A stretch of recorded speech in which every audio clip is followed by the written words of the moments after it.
One split-second decision will change everything. Officer Jake Mitchell, eager to prove himself, makes a grave mistake during a routine patrol. He strikes a black woman, Naomi Carter, in a moment of frustration. What he doesn't know is that Naomi is married to Marcus Carter, the newly appointed chief of police, his boss. As the truth unravels, Jake is forced into a downward spiral of guilt, fear, and regret. Meanwhile, Marcus must confront the impossible, choosing between protecting the man who attacked his wife or seeking justice in a system built to shield those in power. With tensions rising, the city becomes a battleground for racial injustice and accountability. When power, race, and privilege collide, who will stand for justice? In Behind the Badge, no one escapes the reckoning, and the twist will leave you questioning everything.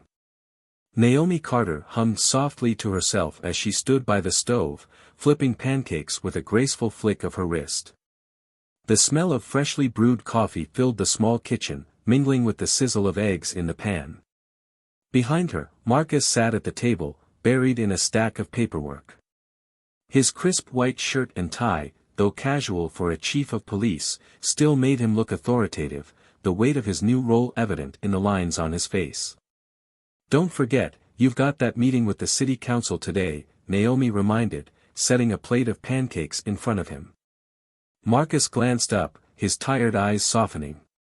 "I haven't forgotten. Just wish I had more time to prepare." "You'll be fine." She gave him a quick kiss on the cheek. "You've been doing this job long before they gave you the title." Marcus chuckled. "Easier said than done. First black police chief in this city, and they're all waiting for me to slip up." Naomi sat across from him, sipping her coffee. "You won't slip. You're good at what you do, and you know this community better than anyone." "I hope so." He smiled, but the weight of responsibility lingered behind his eyes. "I'm heading to the community center after I run a few errands," she said, changing the subject. "The volunteers are planning something big for the kids this weekend. Sounds like you've got a busy day ahead too." Marcus reached for his cup. "Just, be careful, okay?" Naomi raised an eyebrow. "Careful? I'm just running errands." "You know what I mean," he said softly, his expression growing serious. "The city's been tense lately. With everything going on." She reached out and squeezed his hand. "I'll be fine, Marcus. You've got enough to worry about without adding me to the list." They shared a brief, quiet moment, their hands intertwined across the table. Then Naomi stood, grabbing her purse and keys. "I'll see you later, okay?" "Love you," Marcus called as she headed for the door. "Love you too," Naomi replied, her voice fading as she stepped outside into the bustling city. Officer Jake Mitchell adjusted his grip on the steering wheel, his eyes scanning the street as he and his partner, Tom, rolled through their usual patrol route. The city felt different lately, more on edge. It was as if something heavy lingered in the air, and Jake felt it pressing on his shoulders. "You seem tense, Jake," Tom remarked from the passenger seat, glancing at his younger colleague. "Something on your mind?" Jake sighed, leaning back against the seat. "Just thinking about the family legacy, you know. Dad, Grandpa. They were great cops. Sometimes feels like I'm carrying the weight of the world on my back." "You're doing fine, kid," Tom said with a reassuring smile. "Don't overthink it. You've got instincts, and that's half the battle." Jake nodded but remained quiet. He was eager to prove himself, eager to show that he could live up to the family name. And yet, every day felt like an uphill climb, with expectations hovering over him like storm clouds. As they turned a corner, Jake spotted something unusual. A small crowd gathered outside a local convenience store. Two people stood in the center of the group, their voices rising in what looked like an argument. "Hold up," Jake muttered, pulling the car to a stop. "Let's check this out." They both got out of the cruiser, Jake feeling the familiar rush of adrenaline as they approached the scene. He immediately saw Naomi, standing in front of a man, her arms crossed, her voice calm but firm. "I don't care what you say," she was telling the man, "you don't have the right to treat people like that. You think you know everything, don't you?" The man snapped back, his face red with anger. "Mind your own business, lady." Jake's instincts kicked in. He strode forward, hand resting on his belt, determined to take control of the situation. "Is there a problem here?" he asked, his tone sharp. Naomi turned to look at him, clearly unimpressed. "There's no problem, officer. Just a disagreement." "Doesn't look like just a disagreement to me," Jake said, stepping closer. "What's going on?" Naomi tried to stay calm, but she could already feel the tension rising as the officer stepped into her space. He seemed agitated, his posture rigid, eyes narrowing as if he had already made up his mind about her. "Officer, I'm handling this," she said, standing her ground. "There's no need for you to get involved." Jake's jaw clenched. "Step aside, ma'am. Let me handle this." "I told you, it's fine," Naomi insisted, refusing to move. To Jake, it didn't seem fine at all. His gut told him something was off, and his instincts screamed that he needed to assert control. He glanced at the man, sweaty, flushed, muttering under his breath, and back at Naomi. His frustration boiled over. "Look, I'm not asking," Jake snapped. "Step aside." Naomi, still calm, met his gaze. "I'm not moving." Something in Jake snapped. Without thinking, he reached out and struck her. The sound of the slap echoed across the street, silencing the murmurs of the onlookers. Naomi staggered back, her hand flying to her cheek, her eyes wide with shock. Around them, people gasped, whispering to each other, their phones raised, capturing every moment. Jake's heart pounded in his chest, the weight of what he had just done sinking in. Jake returned to the station, his hands trembling as he sat at his desk. He kept replaying the incident in his mind, trying to convince himself that he had acted within his authority. But the looks on the bystanders' faces, the camera phones pointed in his direction, it all gnawed at him. His partner, Tom, sat down across from him, his face serious. "You okay, Jake? You looked rattled back there."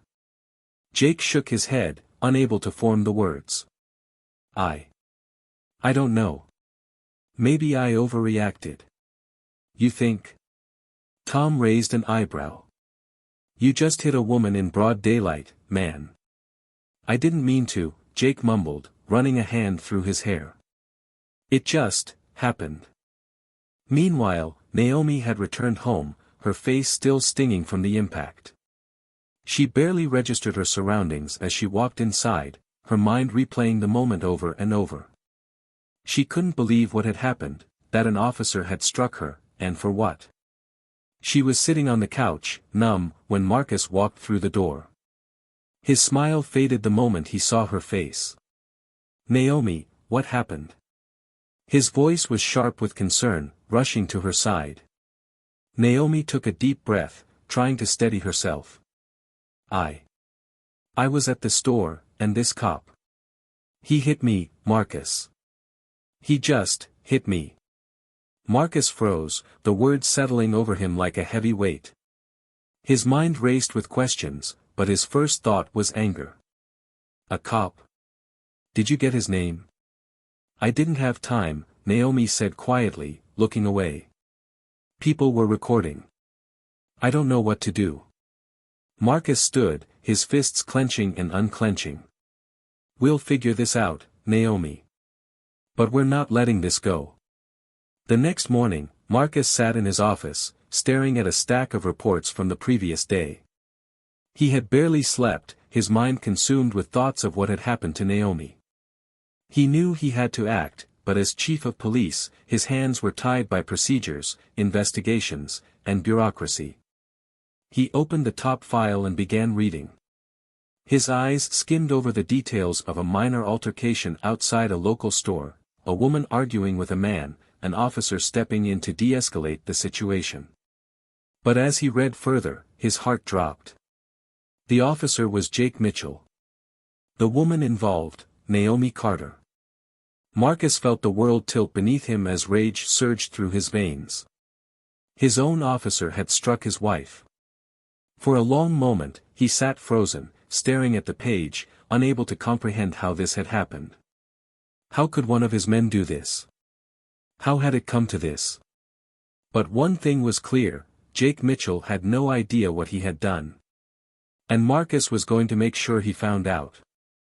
Jake Mitchell lay in bed, staring at the ceiling, his mind replaying the events of the previous day. The room felt suffocating, his thoughts circling around the moment he lost control. His hand had acted before his brain could catch up, and now the reality of his mistake settled in with crushing weight. He turned over, groaning, and checked the time. It was almost 6 a.m., but he hadn't slept much. As he sat up, the guilt gnawed at him, an uncomfortable companion that refused to leave. He told himself over and over that it wasn't his fault, that Naomi had been defiant, and he was only doing his job. But deep down, he knew that wasn't true. Jake forced himself out of bed, moving through his morning routine on autopilot. When he caught a glimpse of himself in the bathroom mirror, he froze. The man staring back looked older than he should have, tired, conflicted, unsure. He splashed water on his face and took a deep breath. "You were following protocol," he muttered to his reflection. "You were in control." But the words rang hollow. Naomi sat quietly at the kitchen table, staring out the window as the early morning sun cast a soft glow over the neighborhood. She absently touched the bruise on her cheek, wincing slightly at the tenderness. It wasn't just the physical pain that lingered, but the emotional weight of the incident. Her mind kept replaying the moment when Jake Mitchell had struck her, the shock, the anger, the humiliation. The front door creaked open, and Marcus walked in, still dressed in his uniform. He had been out since early that morning, following up on department matters, but Naomi could tell that he hadn't let the incident go. His eyes were clouded with worry and barely restrained anger. "Naomi," he said softly, sitting down across from her. "How are you feeling?" She sighed, lowering her hand from her face. "I'm okay, I guess. Still processing everything." Marcus reached out, taking her hand. His touch was gentle, but his grip was firm, as if he was afraid she might slip away from him. "I'm so sorry this happened to you," he said, his voice thick with emotion. "It's not your fault," she replied, shaking her head. "I don't want you to blame yourself for this. I'm the chief of police, Naomi. One of my own officers did this to you. How can I not feel responsible?" Naomi looked down, conflicted. She could see the torment in Marcus's eyes, and it pained her to know that he was caught between his duty as chief and his love for her. "I don't know what to do," she admitted. "I don't know if I should stay quiet or if we need to speak out." Marcus's expression hardened. "You shouldn't have to stay quiet, Naomi. What he did to you was wrong. And I can't protect him just because he's one of mine." Naomi bit her lip, uncertainty gnawing at her. "But what happens if we go public with this? What will it do to your career? To us?" Marcus's eyes softened as he looked at her. "We'll face it together, no matter what. But you don't have to decide now. Take your time. Whatever you choose, I'll be with you." Marcus sat behind his desk at the police station, his hands folded tightly in front of him. Across from him sat Jake Mitchell, still oblivious to the full weight of his actions.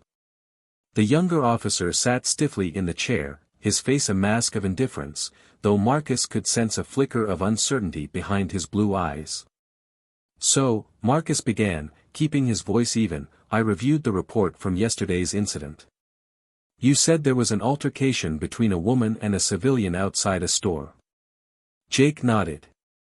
"Yes, sir. The situation was escalating. I intervened to prevent it from getting out of control." "And what exactly did you do?" Marcus pressed. "I de-escalated the situation." Jake's voice faltered slightly. "I told the woman to step aside, and when she refused, I reacted. Maybe I was a little forceful, but I felt it was necessary. Marcus's jaw tightened, but he kept his composure. Forceful. Do you think striking a civilian is considered de-escalation, Officer Mitchell? Jake shifted uncomfortably in his seat. It wasn't my intention to strike her. She was being uncooperative. I had to take control of the situation. Marcus leaned forward, his eyes narrowing. Do you realize who that woman was? Jake blinked, confusion crossing his face. No, sir. I didn't get her name. Marcus's fists clenched beneath the desk. That woman was Naomi Carter, he said, his voice low and dangerous. My wife. The color drained from Jake's face as the realization hit him like a punch to the gut. He sat frozen, his mind racing, struggling to comprehend the full scope of what he had done. I didn't know, he stammered, his voice barely above a whisper. Marcus stood abruptly, towering over Jake. You didn't know, but you still hit her, he snapped. You still let your biases and your need to assert control get the better of you. And now, you're going to face the consequences. Jake swallowed hard, his mind swirling with panic. Chief, I don't want your excuses, Marcus cut him off, his voice cold. Get out of my office. We'll deal with this soon. The community center buzzed with activity as volunteers and residents moved about, preparing for the upcoming event. Naomi sat in a quiet corner, her mind elsewhere. The bruise on her cheek had faded slightly, but the whispers around her hadn't. Word had spread quickly about what had happened, and people were starting to ask questions. Naomi, a soft voice interrupted her thoughts. She looked up to see her close friend, Sandra, standing in front of her with a concerned expression. Sandra sat down beside her, gently placing a hand on Naomi's arm. I heard about what happened. Are you okay? Naomi forced a smile. I'm fine. It's just, a lot to take in. Sandra's eyes narrowed, her voice taking on a firmer tone. You can't just let this go, Naomi. You need to speak out. People need to know what happened. I know, Naomi said quietly, her gaze dropping to her hands. But it's complicated. Marcus is the chief. If we go public, it could affect his career. I don't want to put him in that position. Sandra sighed, shaking her head. Marcus is a good man, but this isn't about protecting him. It's about standing up for yourself. If you stay silent, you're only protecting the officer who did this to you. Naomi bit her lip, the weight of Sandra's words settling heavily on her shoulders. She knew her friend was right. But the thought of dragging Marcus into the spotlight, of exposing their private pain to the public, felt overwhelming. I just don't know what to do, Naomi admitted, her voice trembling. I don't want to make things worse. Sandra gave her a sympathetic smile. I understand. But you deserve justice, Naomi. Don't let fear stop you from getting it. That evening, Naomi and Marcus sat in the living room, the tension between them palpable. The TV was on, but neither of them was paying attention. Marcus glanced over at Naomi, watching as she absently rubbed her fingers over her bruised cheek, lost in thought. Naomi, he said softly, breaking the silence. We need to talk about what we're going to do. Naomi sighed, her shoulders sagging under the weight of the decision. I don't know, Marcus. I don't want to make a big deal out of this if it's going to hurt you. Marcus frowned, leaning forward. This isn't about me. It's about you. You were the one who was hurt. And we can't let that go. Naomi looked away, her voice barely above a whisper. But what if going public makes everything worse? What if people start questioning your position as chief? Let them question it, Marcus said firmly. I'm not afraid of that. What I'm afraid of is letting this slide and sending the message that it's okay for officers to abuse their power. I became chief to make this department better, and that means holding my own people accountable. Naomi hesitated, her heart heavy with uncertainty. But as she looked into Marcus's eyes, she saw the determination there, the unwavering commitment to doing what was right, no matter the cost. "You're right," she finally said, her voice steadying. "We need to act.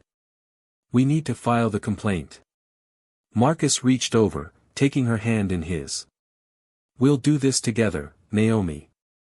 And no matter what happens, we'll face it head on." Naomi nodded, feeling a sense of resolve settle over her. They would take the first step toward justice, even if the road ahead was uncertain.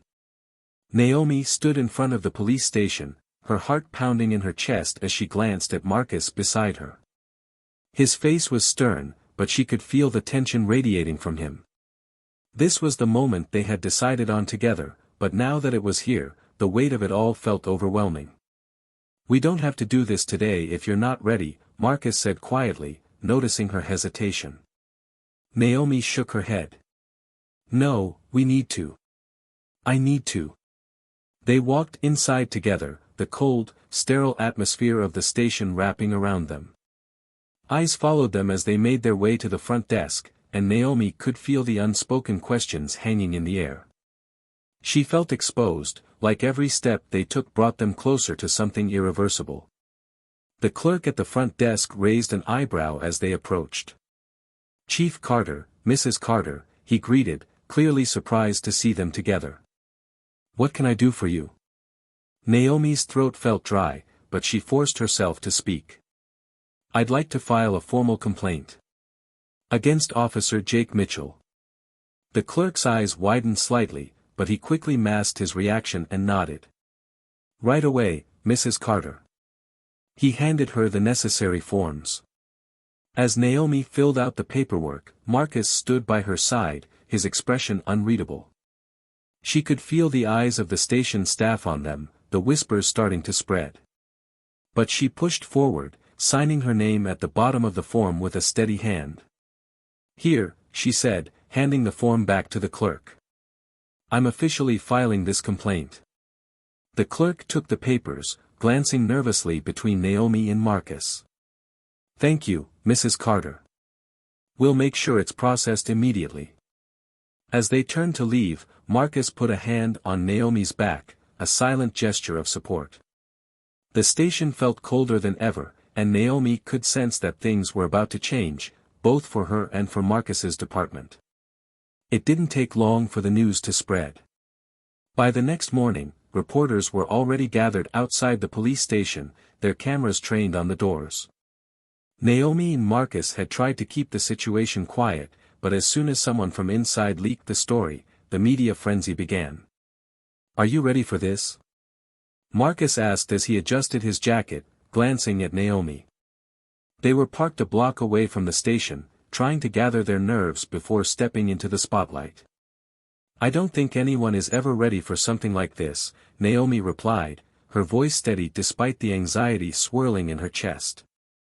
They got out of the car and walked toward the station, the cameras immediately turning in their direction. Reporters shouted questions, trying to push through the crowd, their voices blending into a chaotic mess. "Mrs. Carter, what's your response to the allegations?" "Chief Carter, is it true that your own officer assaulted your wife? How will this affect your position as chief?" Marcus ignored the questions, his jaw clenched tightly as they pushed through the crowd. Naomi held her head high, refusing to let them see her falter. She had come this far, and she wasn't going to back down now. Inside the station, the noise of the reporters was muffled, but the tension was still thick in the air. Naomi could feel the weight of the stares, the whispers that seemed to follow them wherever they went. "Let's get this over with," Marcus muttered as they made their way toward internal affairs. Jake sat in the sterile, uninviting conference room, his palms sweating as he waited for the internal affairs officers to arrive. He had known this day was coming, but that didn't make it any easier. His stomach twisted with dread as he replayed the incident in his head, over and over again, trying to convince himself that he had been in the right.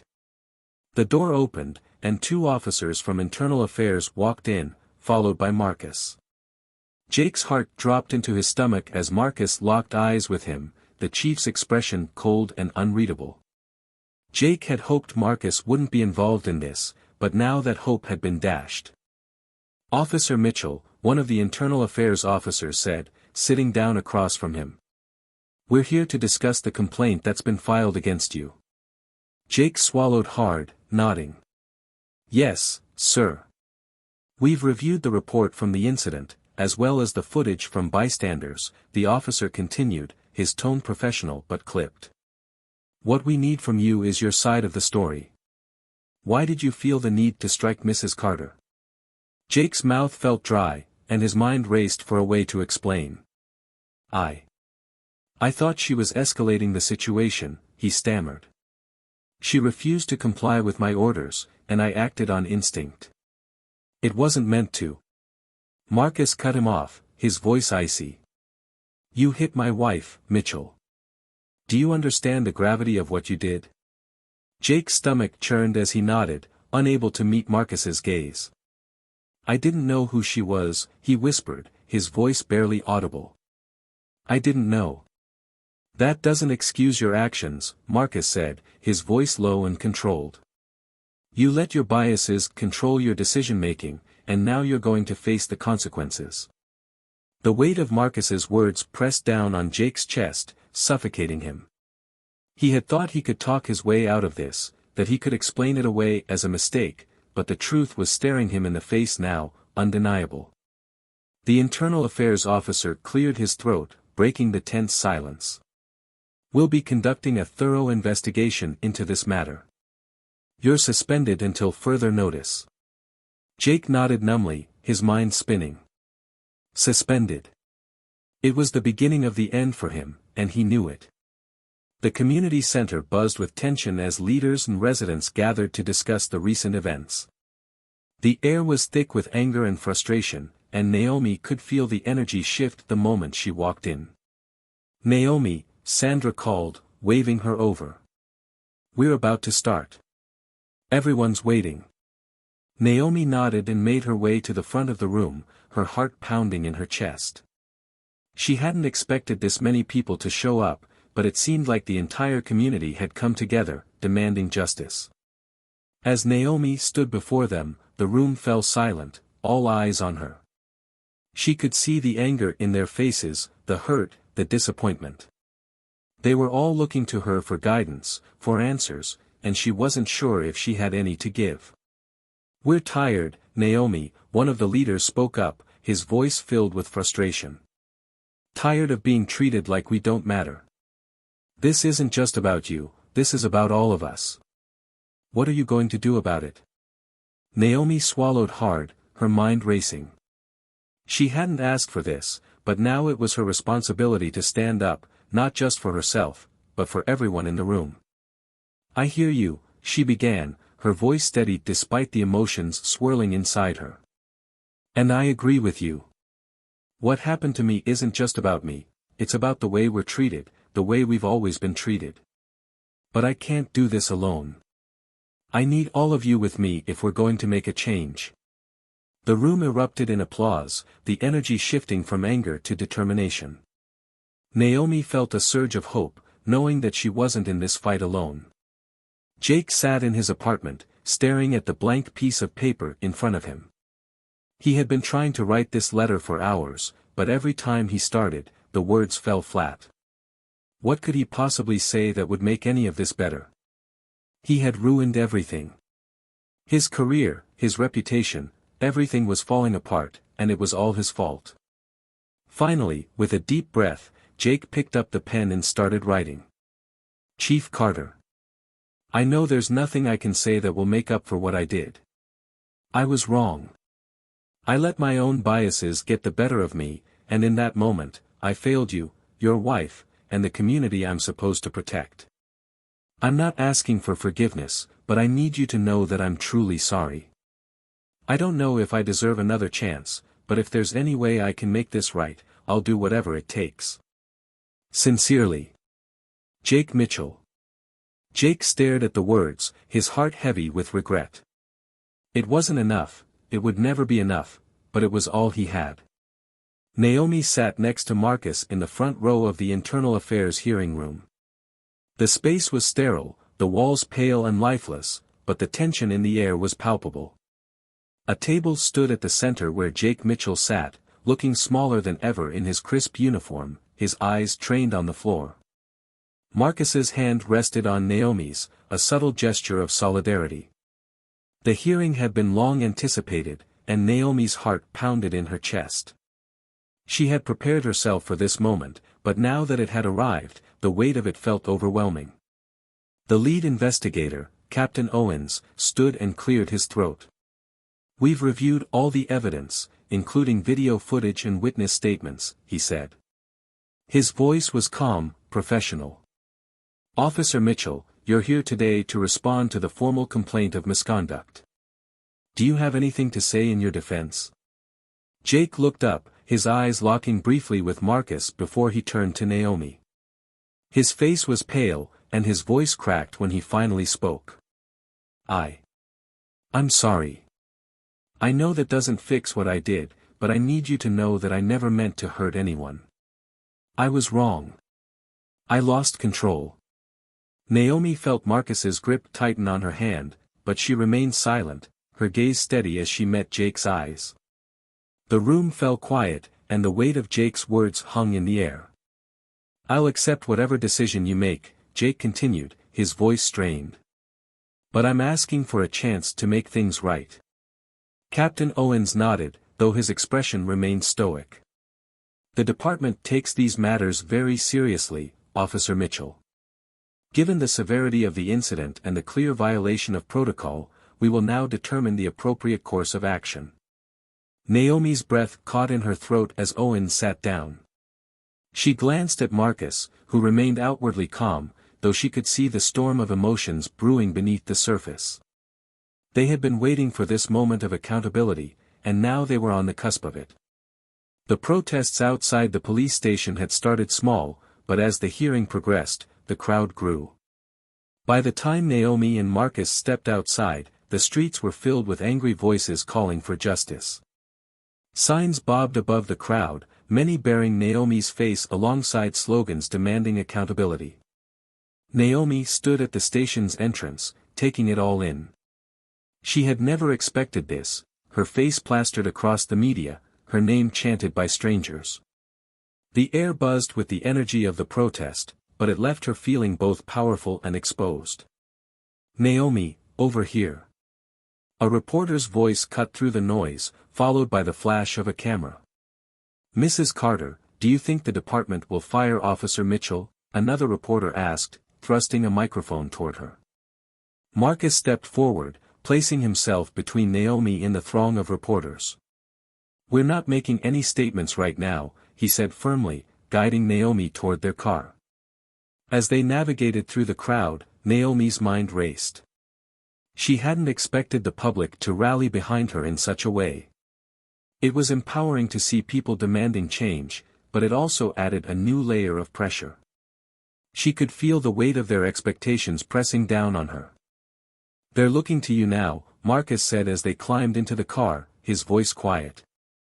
"This has become bigger than us." Naomi nodded, her gaze drifting toward the mass of people gathered in the street. "I didn't ask for this, Marcus," she said softly. "I know." He reached over, resting a hand on her knee. "But now that it's here, we need to see it through." Later that evening, Marcus sat at his desk, staring blankly at the papers in front of him. The protest had left him rattled, though he had kept his emotions in check for Naomi's sake. He knew what was coming, Jake's career was all but over, and the decision lay with him to push for dismissal. He had barely begun to organize his thoughts when a soft knock on the door interrupted him. Marcus looked up to see Jake standing in the doorway, his shoulders slumped and his eyes heavy with regret. "Chief," Jake said quietly. "I need to talk to you. Please." Marcus hesitated for a moment before gesturing for Jake to enter. The young officer closed the door behind him and took a seat across from Marcus, his expression somber. "I know I have no right to ask for your forgiveness," Jake began, his voice strained. I've been trying to figure out how I let things get so out of hand.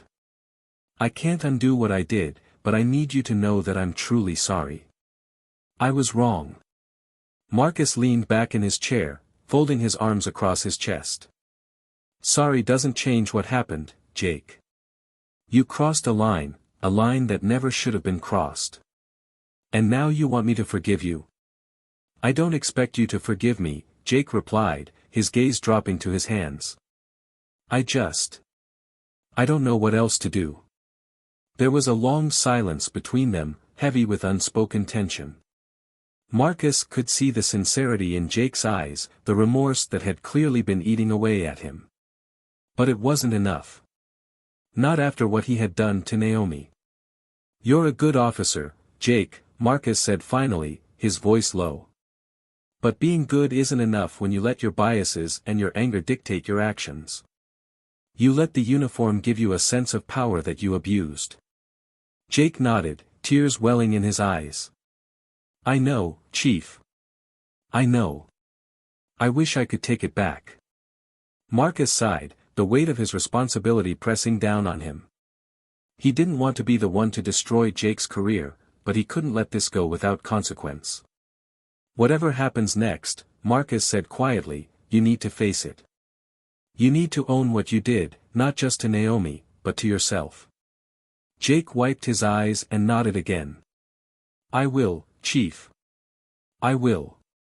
The next day, the community center was packed with people, many of whom had come to hear Naomi speak. She hadn't planned to make any public statements, but after the protests and the outpouring of support, she knew she couldn't remain silent any longer.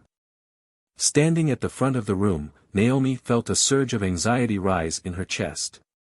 She looked out at the faces of the community, men and women who had faced their own struggles with the police, people who had come to see her as a symbol of resistance and change. Taking a deep breath, Naomi began. I didn't ask to be in this position, she said, her voice steady. But what happened to me wasn't just about me. It was about a system that allows people to be treated unfairly because of the color of their skin.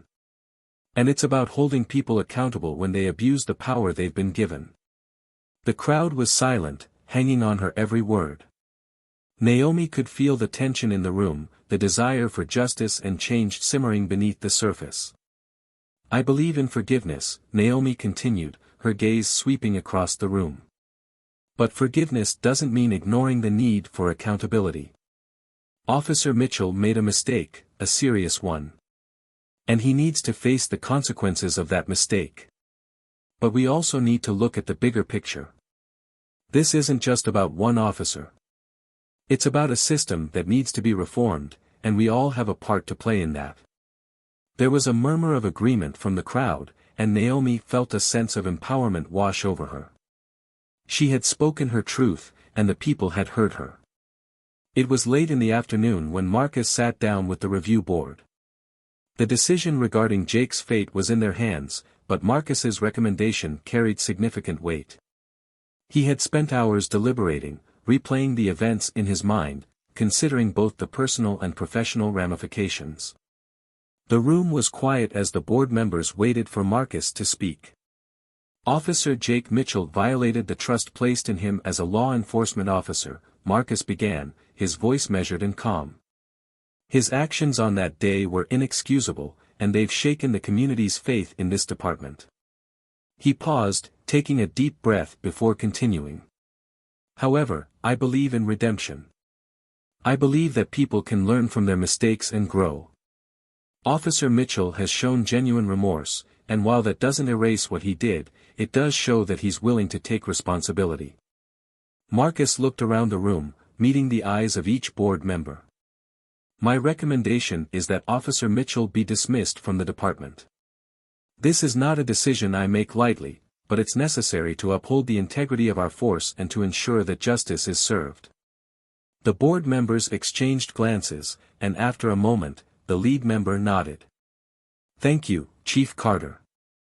We'll take your recommendation into account.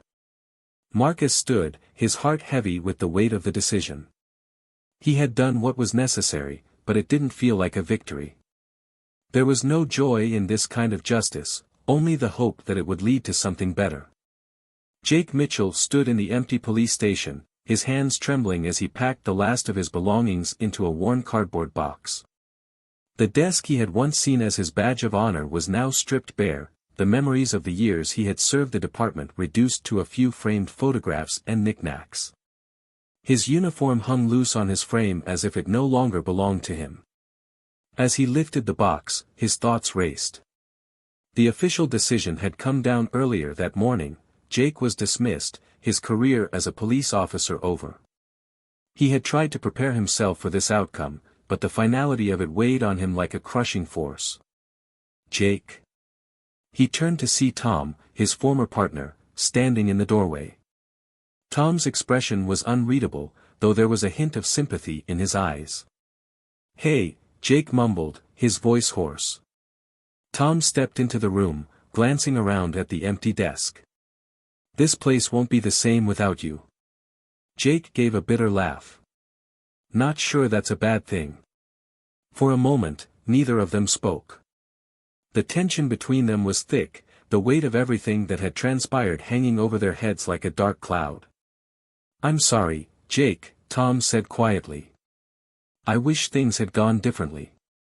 Jake nodded, his throat tightening with emotion. "Me too, man. Me too." Tom reached out, clapping a hand on Jake's shoulder. "Take care of yourself, okay? Don't let this be the end of you." Jake forced a smile, though it didn't reach his eyes. "I'll try." As Tom left the room, Jake took one last look around the station that had once been his second home. Then, with a heavy heart, he turned and walked out for the last time. The crowd of reporters outside the station had grown since the announcement of Jake's dismissal. Camera crews lined the sidewalks, their lenses trained on the entrance as they waited for any sign of Marcus Carter or Naomi. Inside the car, Naomi shifted uncomfortably, glancing at Marcus as he watched the scene unfold from behind the wheel. The media had been relentless, hounding them at every turn, and Naomi was growing weary of the attention. "They're not going to leave us alone, are they?" she asked softly. Marcus shook his head. "Not for a while." Naomi sighed, rubbing her temples. "I just want this to be over." "I know," Marcus said, his voice calm but firm. "But we knew this would come with the territory. It's not just about us anymore." Naomi nodded, though her stomach churned with unease. She had never asked to become the face of a public movement, but the events of the last few weeks had thrust her into the spotlight. The public wanted justice, and she had become the symbol of their fight. "We can't hide forever," Marcus added gently, reaching over to take her hand. "We just need to focus on healing." Naomi squeezed his hand, offering him a small smile. "We'll get through this. Together." Marcus gave her a reassuring nod before turning his attention back to the reporters. The media frenzy was far from over, but for now, they would keep moving forward, one step at a time.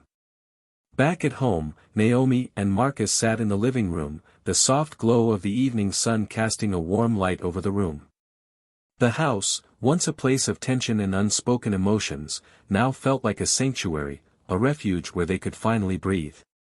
Naomi curled up on the couch, her legs tucked beneath her as she sipped a cup of tea.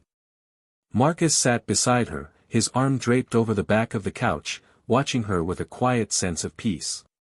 "It feels different, doesn't it?" Naomi said softly, her gaze drifting to the window where the last rays of sunlight danced on the horizon. Marcus nodded. "Yeah, it does." For a long moment, they sat in comfortable silence, the weight of the last few weeks slowly lifting. The scars of what had happened still lingered, but they were beginning to heal, both as individuals and as a couple. "I was thinking," Naomi began, setting her tea down on the table. "Maybe we should take some time off. Just, get away for a bit." Marcus raised an eyebrow. "You mean leave the city?" "Yeah," Naomi said with a nod. "We've been through so much, and I think we need some time to ourselves. Somewhere quiet. Somewhere we can just be." Marcus smiled, his eyes softening. That sounds like a good idea. Naomi smiled back, a sense of calm settling over her.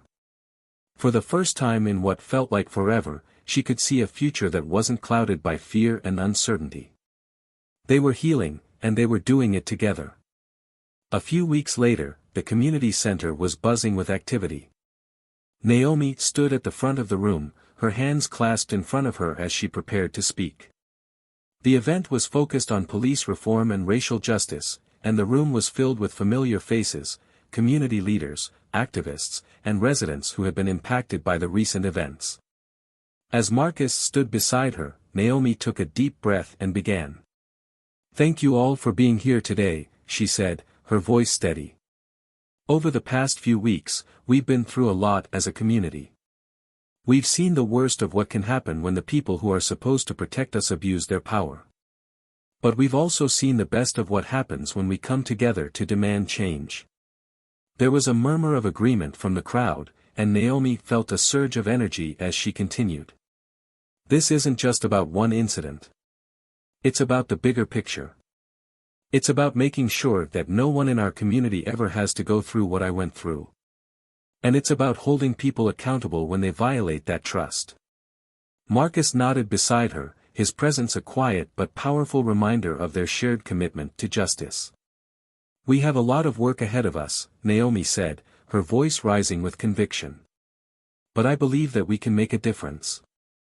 We can create a system that works for all of us, not just a select few.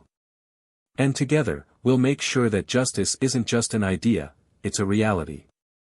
The room erupted into applause, and Naomi felt a sense of pride and hope swell in her chest. This was the beginning of something new, a movement that would change their community for the better. Later that evening, Marcus sat alone in his office at the station, the soft hum of the city filtering in through the open window. He leaned back in his chair, his mind wandering as he reflected on everything that had happened. The journey had been long and painful, but it had also been necessary. The choices he had made, the decisions to hold Jake accountable, to stand by Naomi, to push for reform, had not been easy, but they had been right. As he stared at the framed photo of Naomi on his desk, Marcus felt a deep sense of peace settle over him. The road ahead would still be difficult, but he was no longer afraid of the challenges that lay before him. He was ready. Marcus stood, crossing the room to the window. The city stretched out before him, alive with the hum of possibility. He knew that the work of reform and accountability would never truly be finished, but he was resolved to continue that work, no matter how long it took. Because in the end, it wasn't just about justice for Naomi, it was about justice for everyone. And that was a fight worth fighting.